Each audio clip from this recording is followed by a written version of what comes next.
Cancer houses, living in the streets, or people from the streets are keeping single moms poor.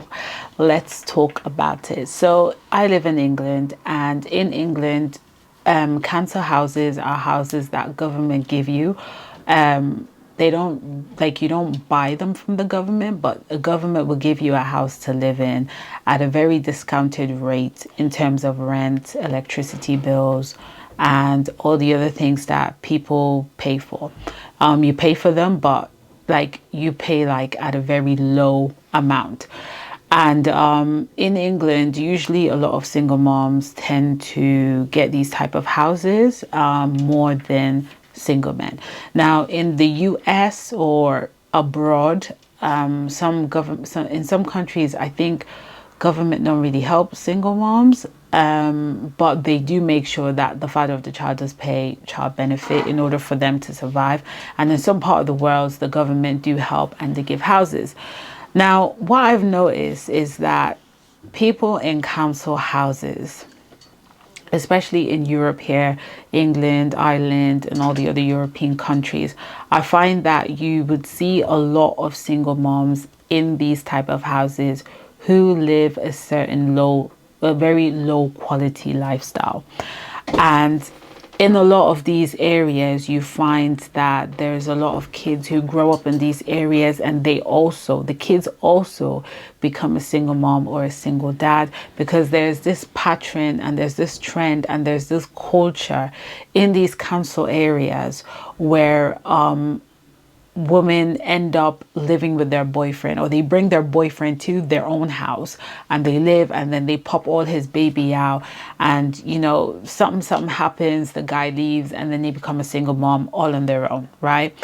So what I notice with these type of houses with single moms who live in council houses is that they have a hard time living a luxurious lifestyle. Now, when you get a house for free, it can be a good thing. But at the same time, free things sometimes allows you to do things that could not be profitable for your future. So what I mean is, a lot of single moms, when they get a council house from the government, most of the time they can't really go into a full-time job, or because if they go in for a full-time job, then their rent goes up, electricity bills goes up, all the discount they get for not working will go up once they start working. So they would prefer not to work, and as a result of them not working and not having a very high income, then they can't really travel, they can't experience what life is like outside the UK. They find it hard to live a luxurious lifestyle, to buy a designer bag. If they wanted to do these things, they would have to look for a sugar daddy or look for a millionaire of a man. But it's going to be hard to do that when you're stuck in an environment where the people that you are surrounded by are living the same lifestyle as you. And the problem with these council houses is that if you were to drive a Range Rover, a brand new car, Range Rover in these council houses, is going to be a problem. You're going to be a target for attack. If you were to be like the most bougiest person in the estate, it's going to be attack. You are going to be a target, because that's not the lifestyle they live in these council homes. And I can tell you that because I've lived there before, and I've seen so many things in these council areas. You can get caught up with living this type of lifestyle where the government provides food for you, the government provides a home for you, but you find yourself stuck in a cage and locked up, that you want to be free and work and experience life and travel the world and not have to be accountable to the government on how you spend your money, or how you need income, or how you need increase. But then there's another part of you that's like, oh, but I don't have enough to go on my own or to rent a house on my own. So you find yourself like stuck at a crossroad that you don't know what to do, and you don't know how to get out. And I've come across a lot of single moms who would say, oh, I'd love to move away from my council house and live in my own house, and not have the government on my neck, and not have the government ask me how I spent this, and look at my account, or ask for my statement, look at my transaction. And so it's a constant battle, right? And I'm here to tell you that the more you live in a council house as a single mom, you are not going to be able to thrive in who you want to be. You're not going to be able to pursue the career that you want to pursue. You're not going to be able to be this high value woman or put yourself back on a pedestal if you're still living in a very shitty council area. It's going to be very hard for you to do that because your surroundings and the fact that the government they got eyes on you is enough to always bring you back. You're going to move like 10 steps forward and take 10 steps back. So one of the things that you have to realize is that it's good that the government has decided to help you, but there comes a time where you have to level up and you have to move off and you have to break free. And if that means that things are going to increase in order for you to get your freedom, then so be it. Because anything the government gives to you, I think everybody knows this in the UK. If the government is going to give you something for free, it's because on the flip side of that, there's a condition that comes with that. Okay, so the government gives you a house on a huge discount. The flip side to that is you can't get a full-time job, because if you do get a full-time job, then you're going to pay the full price of the house, right? The type of houses that the government gives you, it's not even a beautiful house, and it's never ever going to be brand new. It's always going to be a used house, a house that needs reconstruction, a house that the walls have been like dirty and like it's just a shitty house. It's not going to be a house that you're proud of. And so I say this to say, on this channel, you know, we're all about living a luxurious lifestyle, getting single mothers back on a pedestal, getting single mothers to live the life they want to live, attract the man that they want, and living a very beautiful, glorious, bright lifestyle. And one of the ways you have to do that is to set yourself free from anything that is limiting you from living that lifestyle. And for a lot of people, especially in the European part of the world, I noticed that living in council houses is one of those things. It's one of those things. And I know some of you are going to look at me and say, oh, but I have nowhere to live. I'm not telling you to be homeless. I'm telling you that you need to get your freedom. So if you need to go look for that full-time job, if you need to go look for that full-time job in the cost of the rent and the houses and everything going up, but you get your freedom, then so be it. Just do it. Because in the long run, you'll be able to come out of that house and move to a brand new one. I find that council areas and council houses, they have this bad energy of poverty. They have bad energy of poverty. Like, you would never find a rich person in council areas. You won't find a career driven, like, don't get me wrong, a lot of us have lived in council areas because obviously some of us, our parents were not rich, our parents were broke, right? But you know in your heart that in order for you to have moved on and progressed, you had to come out of that estate. You have to come out of that estate. You can't be in those council areas and try and become something so great. You have to move out of it. I mean, you could visit if you have a friend there or family there or whatever. But in a lot of cases, you had to move out in order to thrive and move and run as much as you want. And I find that with single moms, a lot of the limitation is getting so much free stuff or getting so much discounted stuff from the government. But on the flip side of that, the government's got eyes on you. The government has given you so many restrictions that has stopped you from moving forward. So one of the things you have to do is to set yourself free. Understand that this freedom is going to allow you to have access to so many things and so many people in life. That man that you've envisioned in your head that you want to get married to is not going to come to your council area. He's not going to magically appear in that council area. You have to get yourself out. And I find that when you live in a council area, you begin to behave like the way they behave. So most single moms who live in council area, they're in their pajamas, like from early in the morning. As soon as they roll out of bed, they're still in their pajamas 6 o'clock in the evening, which obviously tells me that they haven't had a shower, which obviously tells me that they don't work out, which obviously tells me that they don't have a career or they don't have a job.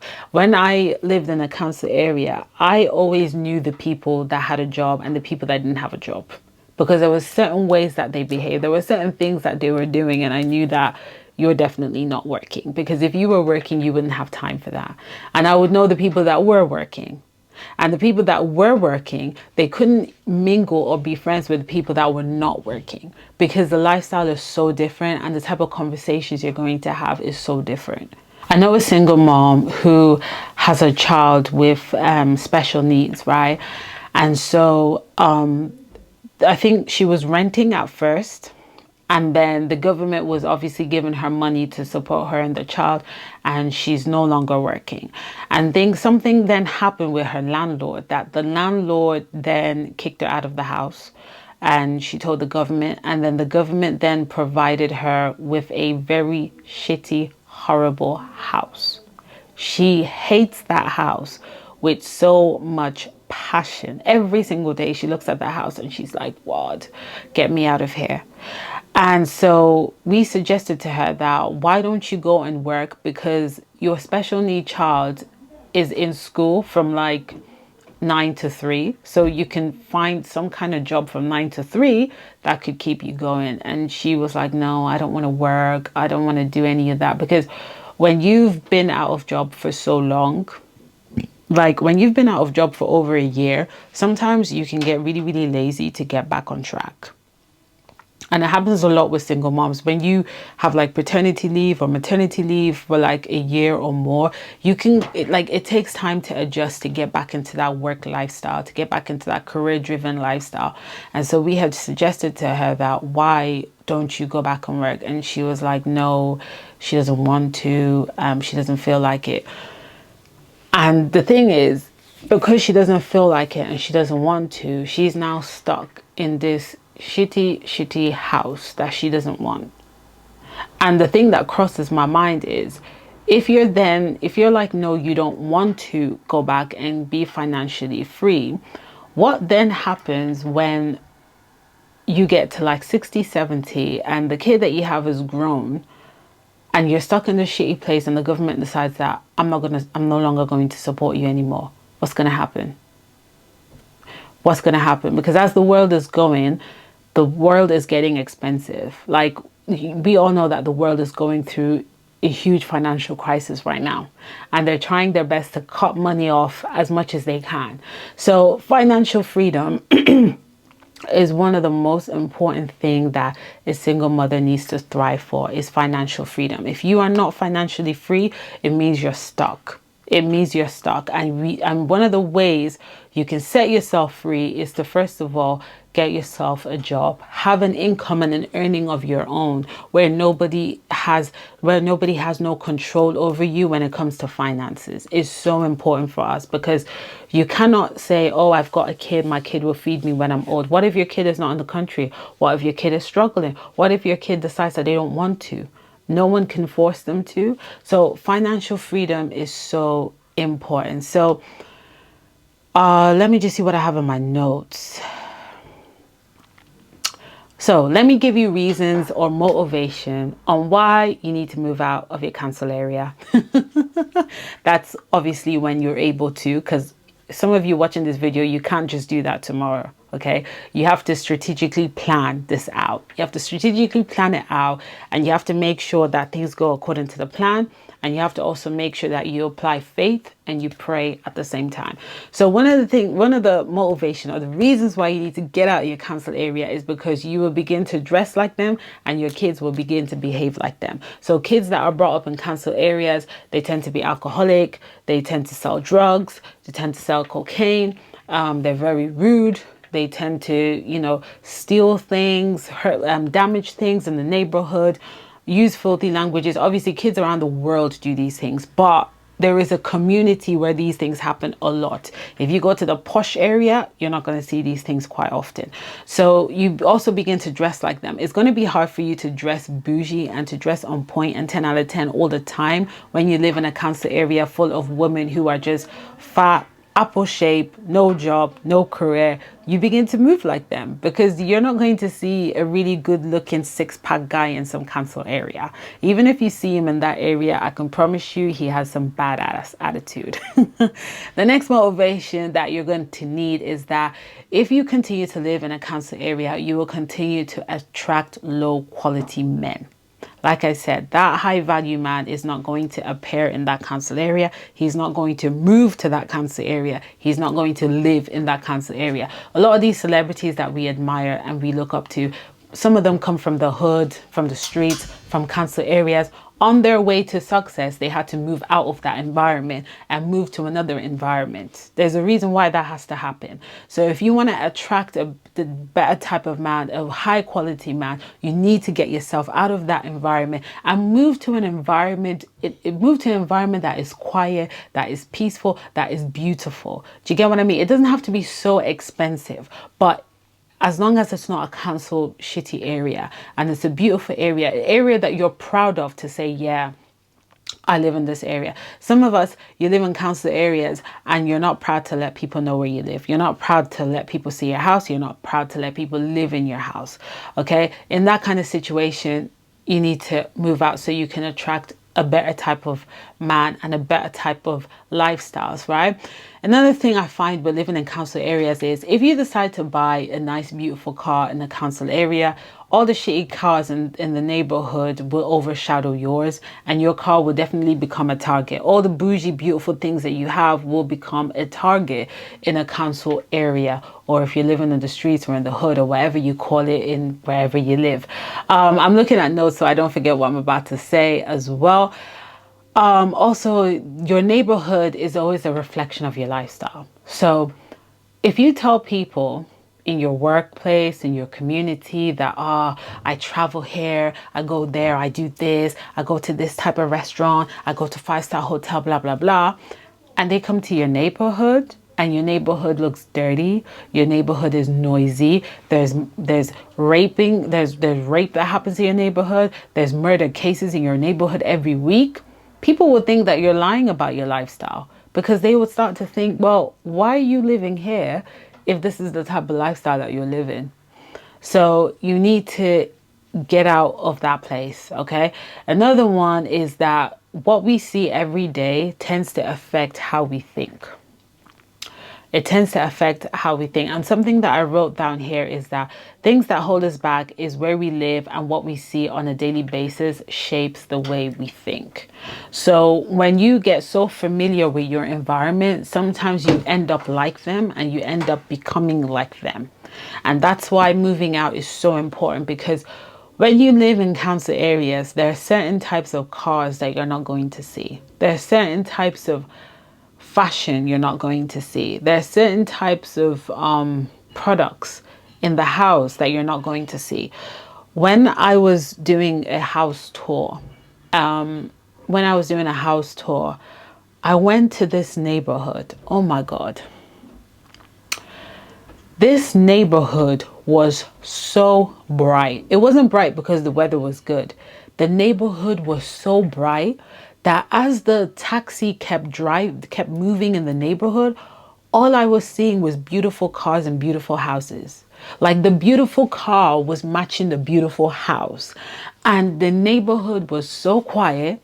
It was so bright. The people were well behaved, well mannered. And I thought, oh my days, this is where I need to stay. That's when I realized that I need to move out of my place, because I said to myself, this new place is a reflection of me, but this old place is not a reflection of me at all.